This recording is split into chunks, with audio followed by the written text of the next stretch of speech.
Good morning. Good morning.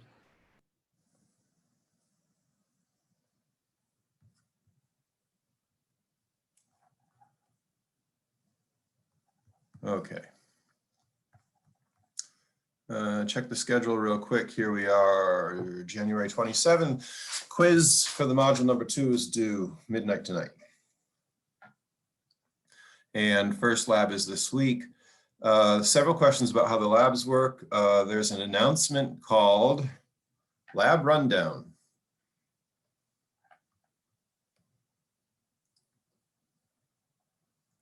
Lab Rundown right there. And that should give you the information you need to know for the labs. You're going to have pre-lab due today, I believe. Pre-lab quizzes will be due Wednesday, the week of the lab. So you have pre-lab due today. And whenever we say a day, virtually always that's going to be midnight of the day. Okay. And then homework 1 is due Monday, so you might want to start looking at that. By the end of the day, you'll have enough information to program that. And let me make sure hopefully I posted this, right? Homework 1, there it is. Posted, and it's due February 1. I posted all the homeworks. The range of expertise in a class like this varies wildly. And so if some people want to work ahead, by all means, work ahead. That helps you control your own schedule.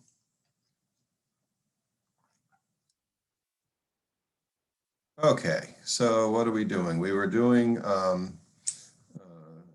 we did this first circle the other day, and all we did there was created variables, no attributes in this class. They're variables because they're inside of a method for X location, Y location, and radius. And the whole point was just to get you to see how to declare a variable. You have to declare its type, its data type, and then you declare, and then you specify its name, and then you can give assignment to it. Yes, you can give initial assignments in the declaration statement. I'm not a fan. I like every line to do one thing at a time.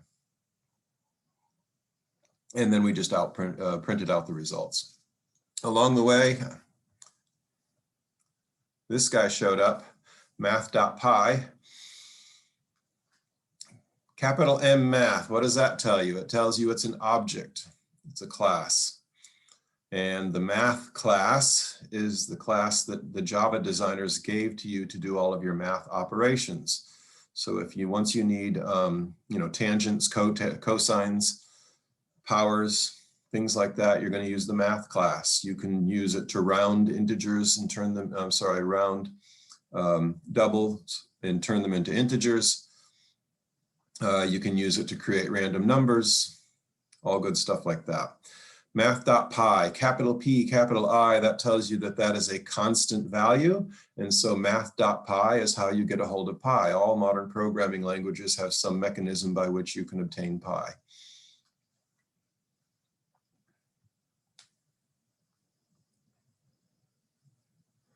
Okay, I better, this thing is not helping. There we go. I want to get rid of these just in case they're in the wrong folder. Okay.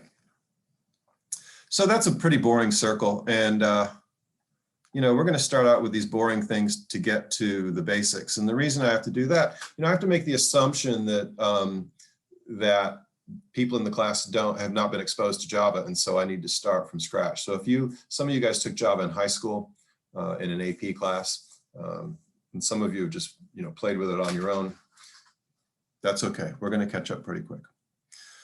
All right, so that's our first circle. Now let's do a circle where we actually can have the user provide input and specify where they want it and what the radius is. And we started this the other day, but didn't have time to do much with it. So we have to do input. How do you do input in Java? Again, IO, input output, that's always the kind of the ugliest part of any programming language. It's where most programming languages are most divergent from the other programming languages. How do you get input? We saw an easy way to get output to the console, system.out.print or println. And this is how you get input. In order to get input, you need to have a mechanism that can capture the screen, capture the console input, and bring it into the program. And that mechanism is called a scanner. Now, how do you know? There's all kinds of things in Java. How do you know they're there?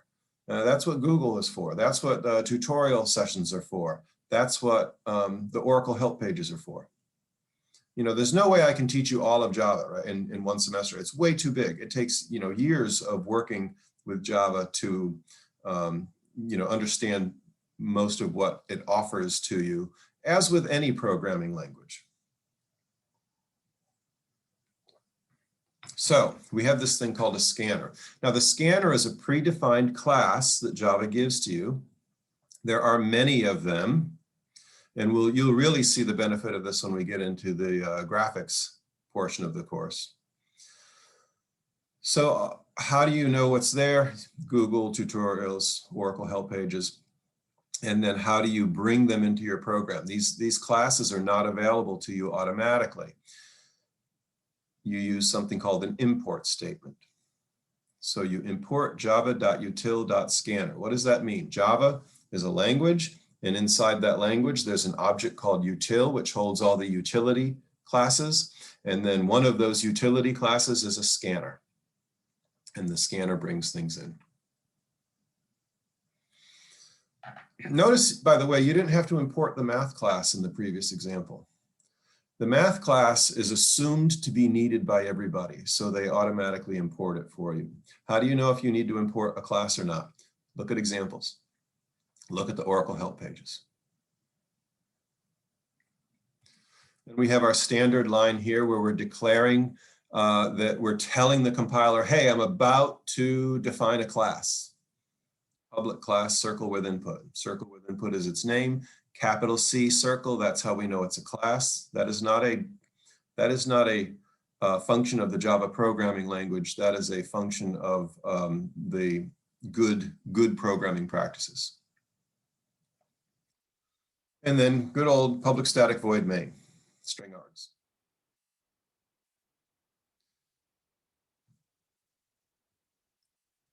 And let me get down to the bottom of this thing. There we go. And all I do is I say, hey, give me a radius, give me a X location, give me a Y location, and then I just print out the results. So if I run this thing, I have to change directories first.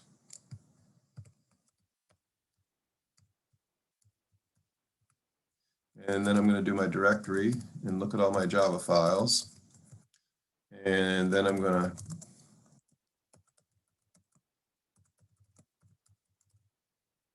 that's not right.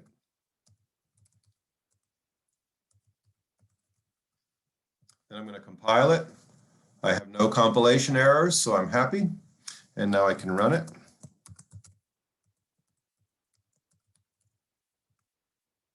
And let's put in 5, 5, 5, and yay, it spits back the result.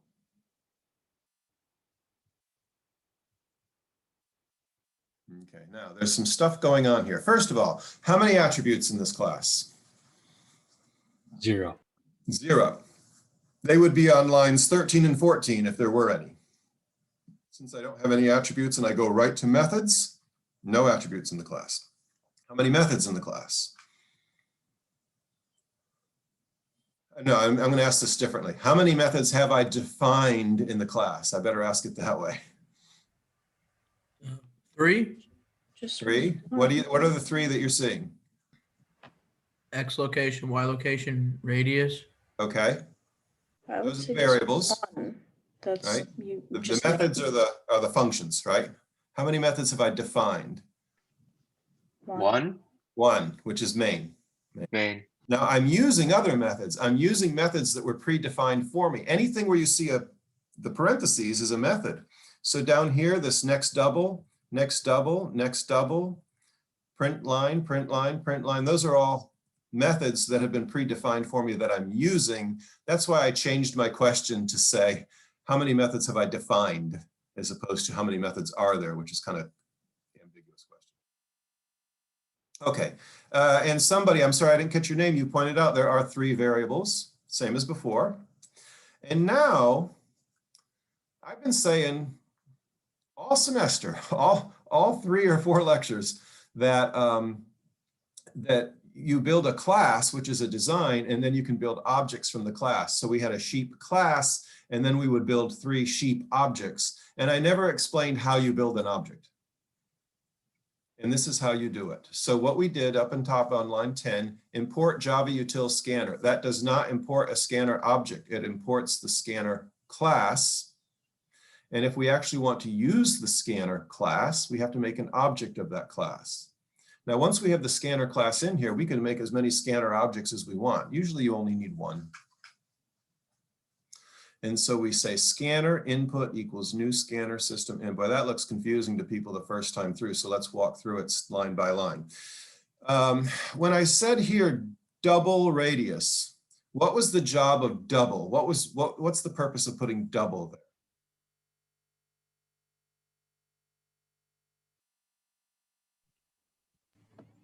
That's its data type.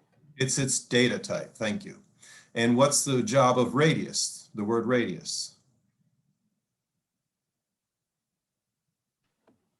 It's the name.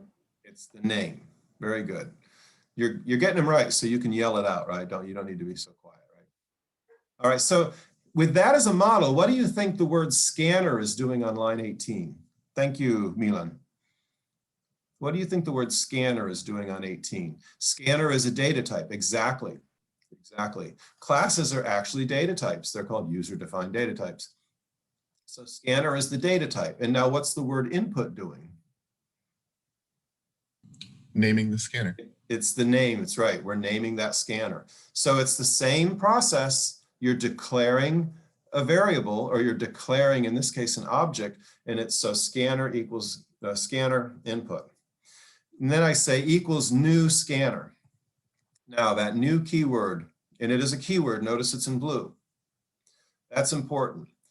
What you're saying is give me a new scanner object of the scanner class. Give me a new object of the scanner class. So how do you know when you're making an object? Every time you see the word new, you just made an object. And then we have scanner with the parentheses. And this thing, because it's parentheses, what would you say? What do you know about it? You know, curly brackets mean something, parentheses mean something, square brackets mean something. What do parentheses always tell you? They're used Method.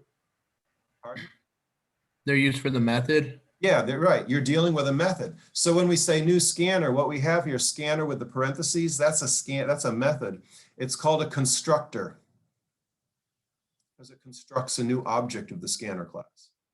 And every class that you create, you don't need to build a constructor. You get that for free. Java gives it to you for free. Now you can, we'll talk about, you can build your own customized constructors, but you don't have to do a thing. When you build a class, if you want to make an object of that class, you know, here's my class. And then I say equals new my class. And even though I didn't build a constructor, the Java compiler builds constructors for you. Again, a real benefit of the object-oriented paradigm. All that is offloaded from you. And then it turns out this particular constructor, if you're going to scan something, it says, well, I need to know what I'm scanning. Tell me where to look for the input. And so we're telling it, look in the system on the input channel, the input data stream. So that's what system.in is. So whenever you say equals new scanner system.in, then you're going to get input from the console. If you wanted to read from a file, you can scan a file, but you would put the file name there, or a file object. So the scanner can scan anywhere you want, but you have to tell it where you want. And normally we're using console here. So that's what that line of code is. This is the first time we've actually created an object. So now we have one object of the scanner class. How many scanners could I create? As many as I want. I have to give them different names though, right? Input 1, input 2, input 3. Those are lousy names. So that's what's happening here. And then the rest of this is pretty mundane, other than, okay, so then I print out, hey, you got to tell the user what to do, right? Give me a number for the radius. And then I say radius equals input next double. Oh, wait, what's that? The scanner class scans things, and because everything that comes from console is treated as a string, we have to tell it, hey, I need you to interpret this as a double. So we say next double, next double, next double. If we wanted an int, it would be next int. If we just wanted a string, it would be next. How do you know? Oracle help pages, tutorials. You can look up the scanner class on these things. By the way, this actually gives us some weird behavior. Let's run it again. Enter a number for the radius, 5.0, and then I'm going to give it a x location of 10.0 and a y location of minus 10.0. And notice I put in 3 numbers on the same line, and it said next, next, next. So since I gave it all 3 numbers that it needed, it just gobbled up the 5 and then the 10 and then the negative 10, which is kind of a weird behavior. I'm not saying you want that, but that's weird behavior. By the way, could I have a radius of 0? What do you think? Error, or will it compute? Yes. Yes, no problem. What about negative? What do you think? Error, or will it compute? Computes, says Milan. Yeah, doesn't care. It's our job to make sure these things make sense. And that's why I say things like, keep your, once we get to attributes, keep your attributes private, and you control how people set those values. So if you have a circle and you want to set an attribute for the radius, and you want someone else to be allowed to change that radius, you might check to make sure it's never a negative number. A good example is, if you have, I like the example of an airplane, you want to make sure that people aren't going to set the altitude at, negative 10,000 feet. That airplane is in trouble.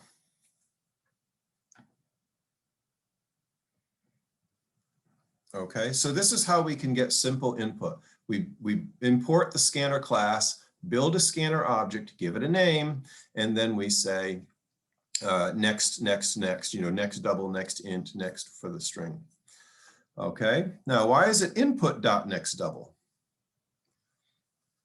This will be something that makes that you'll, in 2 weeks, you're going to be so used to this that it will be like, how did I ever not know? You reference things that are inside of an object using dot. So what you're saying is go to the input object, and inside there, if you look, you should find a method called next double. So that's what you're saying. Use the input object's next double method.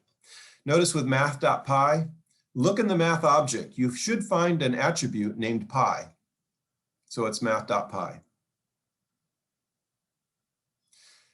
Now this makes the system.out.println make more sense. Hey, look in the system object. Inside there, you should find another object. Yes, you're allowed to nest them. Another object called out. And if you look in out, you should find a method called println. That's what you're telling. That's what you're telling the Java virtual machine. And similarly up here at the import statement, hey, look in the Java object. By the way, the Java object is the biggest object. Look in the Java object. It contains another object called util, and if you look inside util, you should find another class called scanner. So this dot notation shows up a lot. It's like the directory in the file explorer. Yes, yes. In fact, if you look at organizational charts, a tree diagram of a directory structure and a tree diagram of these classes, it's still a tree. It's the same structure. Yeah. Right.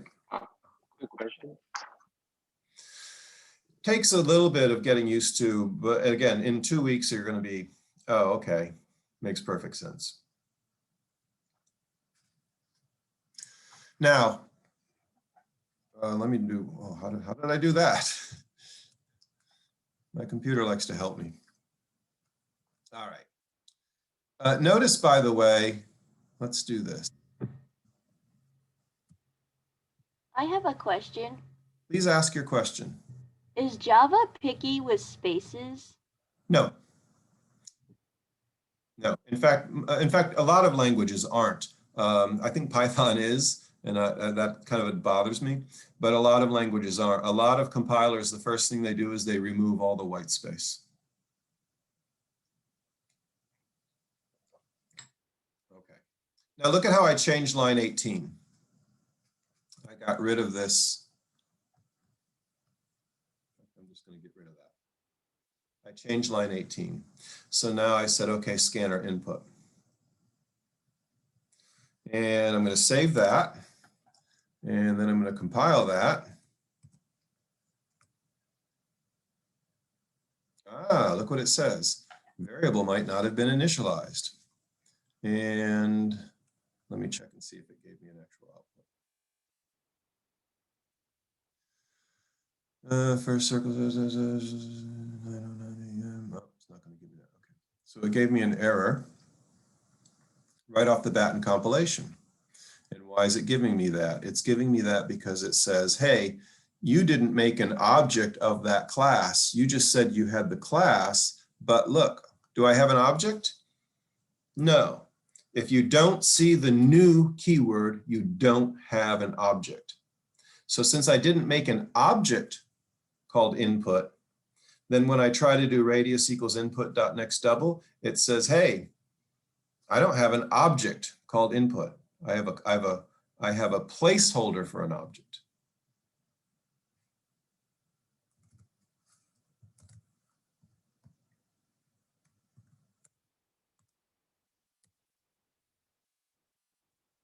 So, okay. So one of the things I've mentioned to you a couple times, and I'll mention to you more as we go through the semester, it's a fairly common error where a student will have a class, they define the class, and then they have that class being used by another class or another object, and they forget to make an object of the class. In this case, it was simple enough the compiler caught it. Sometimes the compiler doesn't catch it. And then what happens? Oh, you're in runtime, and when you try to reference the object that doesn't exist, you get an error message that says null pointer exception. Null pointer exception, meaning you tried to point to something, but the value that I'm looking at is null.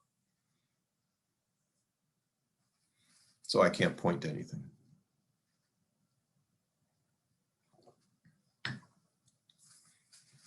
Okay. Questions before we go on to the next example?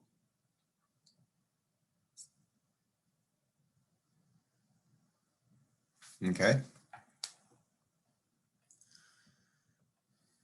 Now let's look at actually defining an object.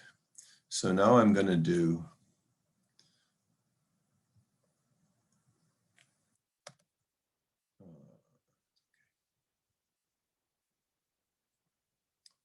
a circle as an object. First time we have an object. Notice how I'm modifying my code comment block at the top here. I should have all, class, author, date created, date modified, put in Y. I didn't put in Y, the purpose, and now start listing attributes and methods. Why is that? Because I've actually have attributes this time. You agree that I have attributes this time? Don't agree to be polite. If I'm wrong, tell me. I agree. Yeah, why? Because I have outside of all methods, right? Outside of all methods, I have these. And notice I made them private. These are attributes. These are separate from variables. A variable is only active inside the method that defined it, which means that other methods can't use the information that you got. If you know you're going to use information again, then you can do one of two things. And the first thing is you can use an attribute to store it. Remember, what is it? What is a object again, or what is a class? A class is attributes that describe the state and methods that modify the state. So here I have attributes and methods. And the way you do this is you say, okay, here's the object. I think, I need an object of this class. What do I need to describe the object? And that's how you come up with your attributes. Now here, it's a circle. Circles are pretty boring, right? We have X location, we have Y location for the center point, and we have, and that's kind of about it. Notice this is a circle that's not being displayed. If it was displayed, I might have color or something like that. But other than just where is it and how big is the radius, that's pretty much all you can do with a circle. So I need those three things. And then you say, what questions might people ask about my circle, about my object? And that's how you come up with the methods. Well, let's see. What do you ever need to know about a circle? Where is it? What's the radius? What's the radius? What's the area? What's the perimeter? It's probably about it.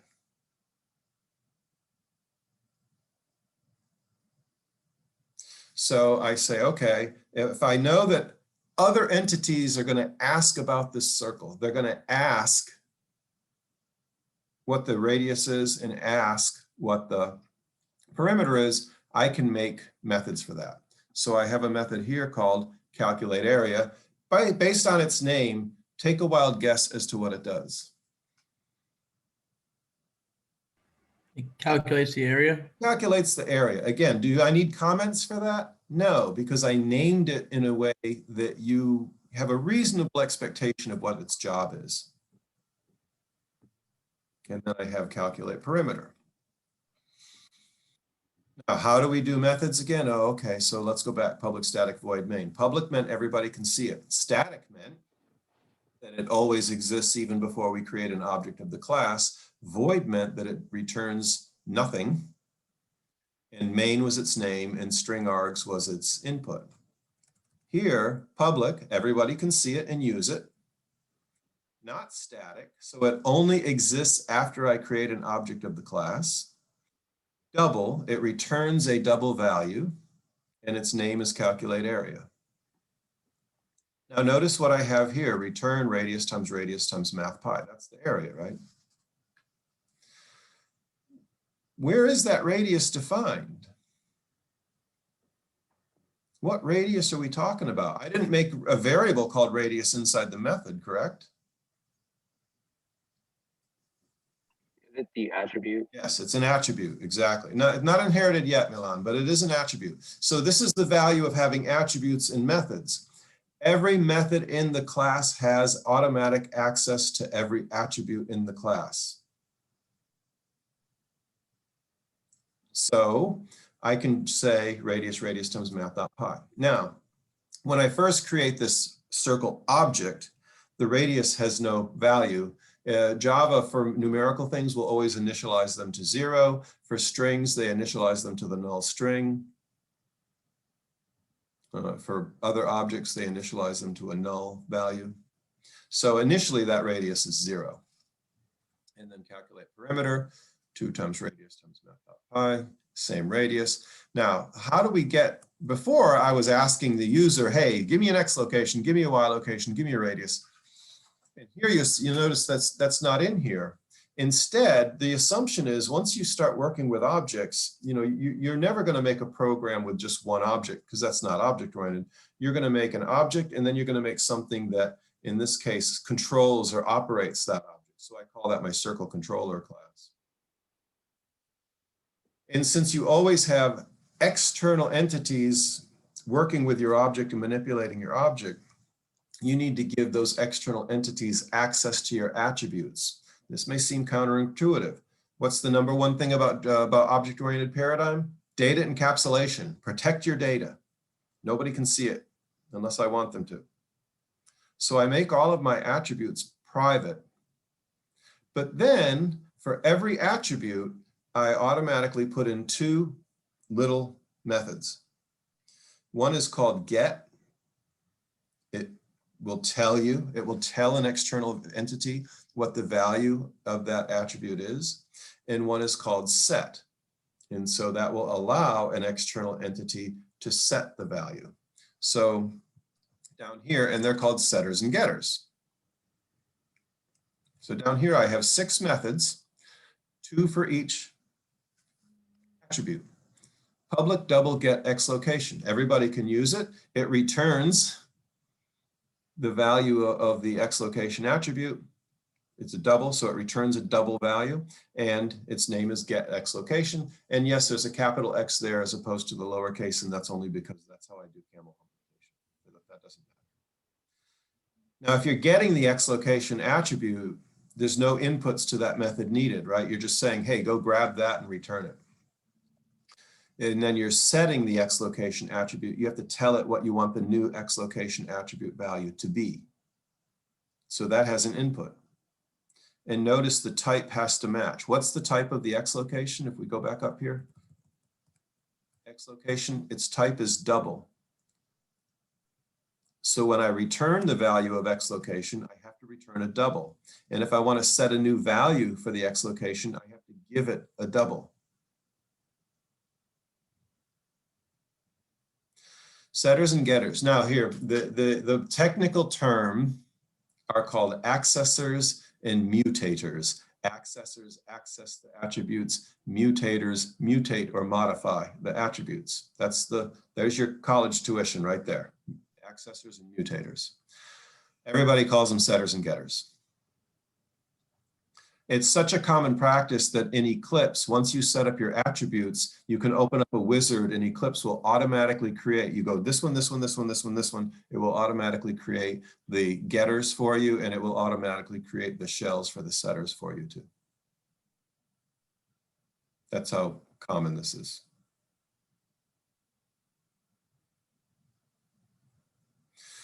Now, I do not have an attribute for the area. Notice I have a calculate area and I have a calculate perimeter. I do not have an attribute for the area. I do not have an attribute for the perimeter. Is that a good idea, a bad idea, or we don't care? It's a good idea because you save the memory from storing those things. Good idea because we save memory space. It's I think, a good idea. I'm going to propose a different reason. Memory's cheap, right? These days, memory's cheap. And chips are fast, so we can make sloppy, bloated code if we have to.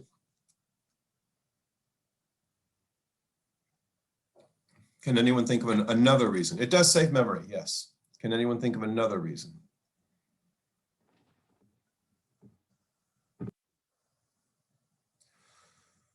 Here's a good Time could be slower. I'm sorry? The runtime which the code runs at could be slower. Like Could be. Same with memory, yeah. So we used to really worry about memory space and runtime, and now memory's cheap and chips are fast, so that's not quite as much of a criteria as it used to be. But you're right, it would be both memory expensive and a little bit slower. But someone says the area is stored in the method. Right, it's not quite stored, but here's my rule of thumb. And it's very difficult to argue me out of this. If you can calculate it, don't store it. If you calculate it and store it, you've caused a problem for yourself. And I'll give you the example. I set the radius for the circle. I calculate the area. I store the area. Somebody changes the radius of the circle. I forget to update the area attribute. Now the area and the radius don't match anymore. The area is wrong. If I need it, I can always recalculate it. And it will always be right based on the current radius. So this is a code correctness issue. It's a code maintenance issue.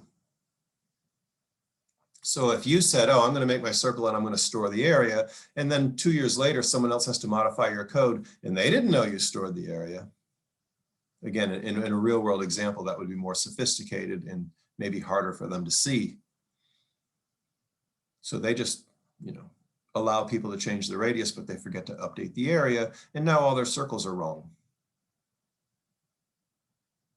So if you can calculate it, don't store it. That's my advice. I have a question. Ask the question. So with some problems like that, where it's like a maintenance issue in the code, is that where some like bugs come from in video games? It's a possible source of a bug. Video games are so complex that there's many sources of bugs. And remember, they're operating in a really complex environment with multiple servers and probably cloud storage, and they have to do a lot of task management stuff. Some of the, I would suspect, this is a suspicion, not a fact, but I would suspect many of the bugs in an online video game comes with timing. One portion of the code needs to request a method from another portion of the code to operate, but it's already busy doing something else. So there's a timing issue. And then you see that timing issue in your game because, real-time systems are tough. If it's a game that's played completely on your phone or on your computer and it's contained, then it could, then who knows what it could be. But that would be a possibility, yes. Okay, I just knew that Minecraft was made in Java, and there's a few other games that were made in Java. So like, yeah. And again, those games are so complex that the sources of errors are numerous. A lot of it just has to do with, once you get into complex code, a lot of it just has to do with people on the design team having a failure to communicate, the basic inability for humans to comprehend large complex systems, and then Minecraft's been around for a long time, so you may actually have a maintenance issue where someone changed some code and didn't recognize that it was going to have a negative effect on other code. Oh, and by the way, that negative effect probably doesn't happen every single time. If it happened every single time, they would have caught it. It's probably a transient, and meaning it only shows up periodically under certain special conditions. Those are notoriously difficult to suss out during a design and test phase. That answer your question? So the bottom line is we don't know the source of those errors, but that would be a source, yes.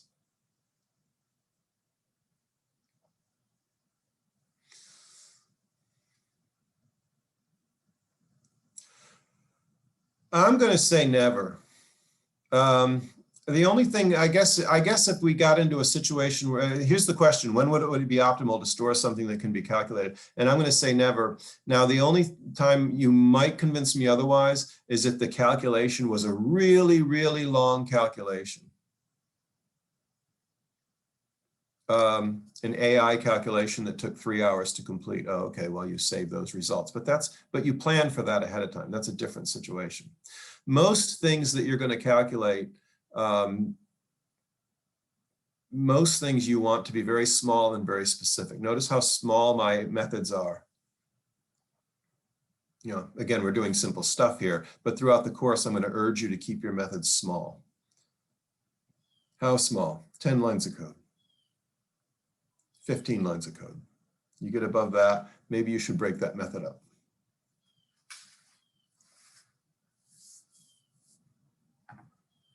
All right, so this is the circle. Now, if I run the circle, if I execute this thing, let's see, let's compile Java, C, and I'm just going to compile everybody in the list here. And then I Java, what do we call that? Circle up.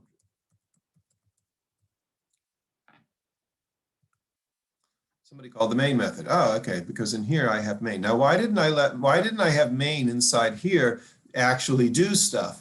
And the reason I didn't is because in the object-oriented paradigm, you build an object, you build a class, and then you have another object that builds objects of that class and manipulates them. And that's what Circle Controller does. And here, now how many attributes does Circle Controller have? 0. 0. And how many variables does it have? 2. 2. right? And I only have the one method, the main method. And so what do? Circle object, and I have to name them differently. I'm going to create two circles here and I have to name them differently. Okay, circle one is a new circle object. Now, the fact that I said that keyword new, that tells you I just made one new circle object. It's a real object, right? The circle object is the class, and then it's a real object. And then circle two is another one. So I've got two circle objects here. This is how in the sheepdog game, we can just spit out as many sheep as we want. Here, I could make as many circles as I want. So what do? The first thing I did here for circle one is I printed out the area and the perimeter before I did anything. And I do that just to show you that all of the attribute values are initialized to 0. So we're going to see an area of 0 and a perimeter of 0. Then I set the radius to 10 for circle one. And I print out the new one. And of course, the area is going to be, 10 times pi, and the perimeter is going to be 2 times pi times 10. And then I change it again, just to show you that I can change these things, right? That you can take these things, modify the attribute values, and then do calculations on these things. And then finally, I play around with circle two, and then that's it. I'm not asking the user for any input here. Obviously, we could do that. What I want to show is, first of all, I have a class named circle object. So this declaration of the variables follows the pattern that we've been watching. Since it's a variable, I'm not going to worry about public or private. Its data type is a circle object. Its name is circle one, and then we say equals new circle object with the parentheses, and that is saying we have a new object, and we're calling the constructor that constructs the new object.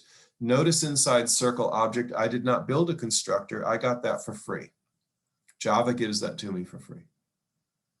And then I do it again here. Circle object is the data type. Circle two equals new circle object. Now I have two. And this is what I'm saying here. Area equals, and notice what I do. Circle 01 dot calculate area. Here I'm saying, if you look on the circle number one object, there should be a method called calculate area. Run that thing. What does calculate area return? It returns a double. So it's returning a value. And then I print it out. If I had area as an attribute, I would do calculate area and then set, right? Change the area to that, and then I would do a get that area. Now I want to just check, and now I want to, change the radius of the circle. So I do circle one dot set radius. And what am I saying? If you look in the circle one object, there should be a method called set radius. And I want you to set the radius to 10.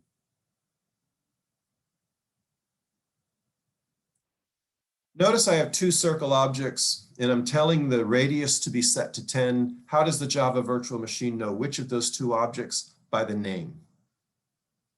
There's two identical objects out there in terms of their attributes and methods. So circle one, that's the one I want you to go set the radius of. So now this is an external class who builds an object of the circle object class and then manipulates it. And because it's a circle, it's pretty boring manipulation. But you have circle one twice. Is that gonna affect anything? Yes. Would you like a better answer than that? Okay, so where are you You're just- tell me what lines you're looking at. We have circle one here on line 18, and then we have circle one on line 22. Is that what you're talking about? Yes. Yes. So when I do line 18, I set the radius to 10. And when I do line 22, I change the radius to 15. And what shows up in the output here, initially the area is 0 and the perimeter is 0 for circle one. Why? Because I didn't actually set values. I just created the object. And when you create the object, Java initializes all the attributes to 0. or the equivalent of 0. For a string, the equivalent of 0 is a null string. For an object, it's a null pointer. But these are numeric data, so they get initialized to 0. That's good news and bad news, right? Then I set the area to 10, and you can see by the numbers here, area is 314.159. That's pi times 100. Perimeter is 62.813. Right? That's 2 times pi times radius. That's after I set the radius to 10. And then on line 22, I set the radius to 15. And when I print out the areas again, notice it's 706 dot, right, and 94 dot. That's because I changed the circle. I set its radius to 16. And now when I calculate its area and perimeter, I'm getting the area and perimeter for a circle of radius 15. And then lastly, circle 2 does 18. So you get area and perimeter for those. Notice, by the way, I'm doing lousy IO. When you just look at this area, perimeter, you don't know what you're looking at. If you were to actually code this up for real outside of a class demo, you would have some explanatory notes in your output about what's happening. But just to show you what's going on, bouncing back between the code and the output, hopefully this is okay. So this is the first time we've actually done something really, really object-oriented. We designed a class, the circle object class. We designed another class, the circle controller, and then the circle controller builds objects of the circle object class and then does stuff with them. Because they're circles, it doesn't do much exciting stuff, but it does stuff with them.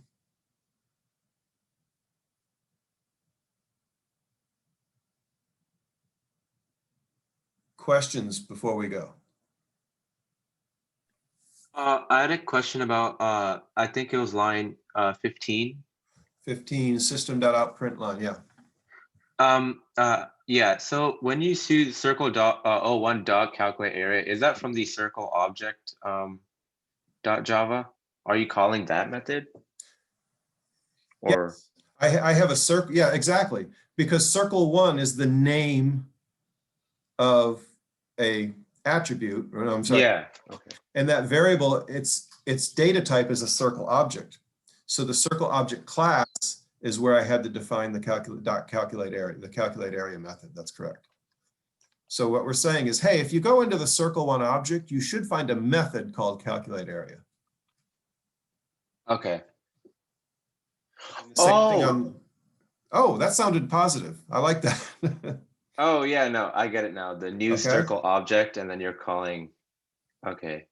Okay. Okay. Thank you. Sure, sure. So in object-oriented design, the trick is, you start to lay out, okay, here's the task I have to do. Here's the objects I need. What attributes do I need to describe these objects? And then what methods do I need? In other words, how will the other objects interact with this thing? Of course, I'm going to have setters and getters for virtually all my attributes, but what other things might be useful? And that's the hard question. What methods should I have and where should they go? That becomes a hard question. Okay, now Friday, we're going to have our first project discussion, and then we're going to pick this up next week with doing selection and loops. By selection, I should say selection and repetition. Selection is the if-then-else paradigm structures, and then repetition are going to be for loops and while loops. So we'll do that next Monday and Wednesday. And then Monday, you've got homework 1. You should have enough information to take a good stab at homework 1. I recommend looking at it now, so if there's confusion, you can reach out to the lab TAs, the tutors, myself, and each other. Okay.